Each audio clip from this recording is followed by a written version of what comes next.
આસ્થા કી અવાજ ઢોલરવા. મિત્રો, આપણે મહાપ્રભુજીએ જે આપણે વૈષ્ણવ ધર્મની સ્થાપના કરી અને એ વૈષ્ણવો દ્વારા આજે વિવિધ ગામો દ્વારા જે હવેલી દ્વારા અષ્ટસખાના કીર્તનો દ્વારા જે મનોરથ દ્વારા જે કરવામાં આવે છે એવા જ આજે ઢોલરવા ગામમાં પણ આજે સરસ મજાનું એક મનોરથનું આયોજન કરવામાં આવ્યું છે. તો આજે ઢોલરવા ગામના ઘણા મિત્રો પણ આજે વૈષ્ણવ પણ આપણી સાથે છે. તમારું નામ શું છે? બાબુભાઈ વોરા. તો આજે તમારા ગામમાં જે આજે 3 દિવસનો જે પાટોત્સવ છે તો તમને આજે કેવું આનંદ થાય? અમને બહુ સુખદ લાગણી અનુભવીએ છીએ અને આખું ગામ, આમ તો અમારું ગામ નાનું છે અને ગામના મોટા ભાગના લોકો બહાર ગામ છે. અમદાવાદ, સુરત, મુંબઈ, રાજકોટ, વાપી, આ બધાએ અત્યારે બધા એક જૂથ થઈ અમે આ કાર્યક્રમનું આયોજન કરેલું છે પાટોત્સવનું. અને આખું ગામની બહેનો દીકરીઓને પણ બોલાવી છે એટલે જે લગભગ સમજો ને સાસરે ગયા હોય ત્યાર પછીની ક્યારેય બેનપણીઓ બધી ના મળી શકી હોય, આવે તો એકલ દોકલ આવે ને મળીને જતા રહે. વૈષ્ણવ છે. તમારું નામ? જયસુખભાઈ વોરા.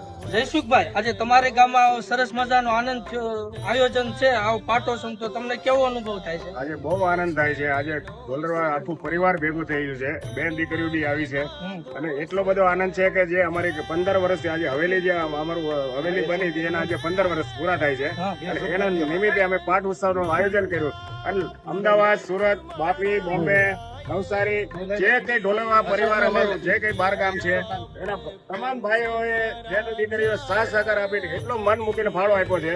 આજે ઉનાળાની એટલી બધી ગરમી છે, પરસેવો રેપ છતાં લોકોને એટલો બધો આનંદ છે કે લોકોને પરસેવો કેવો છે. નરેશભાઈ, તમારા ગામમાં આજે સરસ મજાનું આ પાટોત્સવનું આયોજન છે તો તમને કેવું લાગે છે?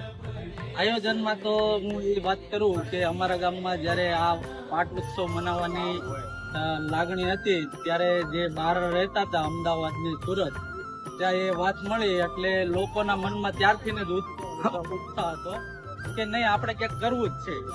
પછી એ કરવાની આશા હતી અને આજે એ સફળ થઈ છે. કારણ કે અમારા ગામમાં નાના નાના વડીલો મોટા બધા સૌ સાથે મળી અને આ ઉત્સવનો એટલો બધો આનંદ માણ્યો છે કે એ લોકોને એમ થાય કે આવતા 10 વર્ષ સુધી કે અમે દર વર્ષે આવો પાટ ઉત્સવ મનાવીએ અને આવી જ રીતે હળીમળીને સત્સંગ કરીએ તો એની જેવું ઉત્તમ એક પણ નથી. ભાઈએ વાત કરી કે દર વર્ષે પણ આથી પણ વિશેષ આ આયોજન થાય એવું ગામ તેમજ તમામ સંપ્રદાયના જે અમારા અનુયાયીઓ, સેવકો, સ્વયંસેવકો અને ગામના ગ્રામજનો બધાએ સાથે મળી અને આ 3 દિવસ 15મો પાટોત્સવ ઉજવીએ છીએ. અમને એક પણ વાતનો રંજ નથી અને અમે એકદમ આનંદ અને ઉલ્લાસથી આ પર્વ ઉજવીએ. આ સરસ મજાની વાત કરી કે આખું ગામ એક થઈ અને સરસ મજાનું આયોજન આપણે કરીએ છીએ. દાદા, બેનો દીકરીઓ આપણે જે આમંત્રણ આપ્યું હતું ને બધાએ હાજરી આપી છે. બધાએ જે દૂર દૂર થી હતા ને તોય આવ્યા હતા સિટી માંથી અને એને બધાને આનંદ એટલો આવ્યો. આજે સરસ મજાનું આયોજન છે તો તમને કેવું થાય? બહુ જ ખૂબ જ આનંદ આવે છે કે આટલી બધી સંખ્યા ઉપસ્થિત થયા છે. બેની દીકરીઓ બધી સંપૂર્ણપણે 100% હાજરીથી આનંદનો માહોલ છે. બહુ સરસ આયોજન છે.